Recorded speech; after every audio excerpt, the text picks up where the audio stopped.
நிதிக்குழுக்களின் நடவடிக்கைகளால் தமிழ்நாட்டுக்கு 3.25 லட்சம் கோடி ரூபாய் இழப்பு ஏற்பட்டு உள்ளதாக நிதியமைச்சர் தங்கம் தென்னரசு தெரிவித்துள்ளார். கேரள மாநிலம் திருவனந்தபுரத்தில் 16வது நிதிக்குழு தொடர்பான மாநில நிதியமைச்சர்கள் கூட்டம் நேற்று நடைபெற்றது. தமிழ்நாடு சார்பில் திரு தங்கம் தென்னரசு, நிதித்துறை செயலாளர் திரு உதயச்சந்திரன் ஆகியோர் அதில் பங்கேற்றனர்.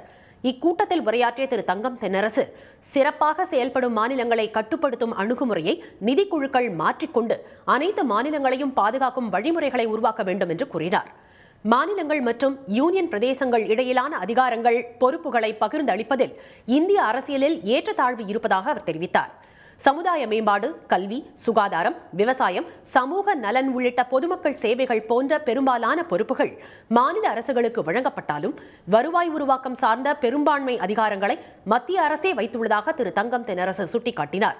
ஒருபுறம் செஸ் மற்றும் மேல்வரி ஆகியவற்றால் மாநிலங்களுக்கான நிதி பகிர்வு குறைந்துள்ளதாகவும், மறுபுறம் நிதி பகிர்வு வேறுபாடு காரணமாக மத்திய அரசின் திட்டங்களில் மாநில அரசுகளின் பங்கு அதிகரித்து வருவதாகவும் திரு தங்கம் தென்னரசு கூறினார். சிறப்பான செயல்பாடுகள் காரணமாக நிதிக்குழுக்களால் தமிழ்நாடு தொடர்ந்து தண்டிக்கப்பட்டு வருவதாக திரு தங்கம் தென்னரசு குற்றம் சாட்டினார்.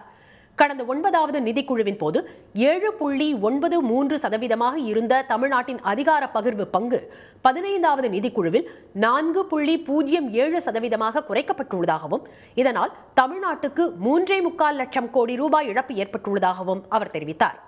இந்த நிதி குறைப்பு மாநில நிதியத்தின் மீது மிக பெரும் சுமையை ஏற்படுத்தியுள்ளதாக திரு தங்கம் தென்னரசு கூறினார்.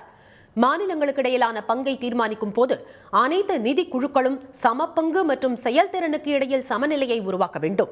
ஆனால் மறுபகிர்வுக்கு அதிக முக்கியத்துவம் அளிப்பது சிறப்பாக செயல்படாத மாநிலங்களுக்கு ஊக்கத்தையும் வேகமாக வளர்ந்து வரும் மாநிலங்களுக்கு பாதிப்பையும் ஏற்படுத்துவதால் தங்கள் அணுகுமுறையை நிதிக்குழுக்கள் மறுபரிசீலனை செய்ய வேண்டும் என்று அவர் வலியுறுத்தினார்.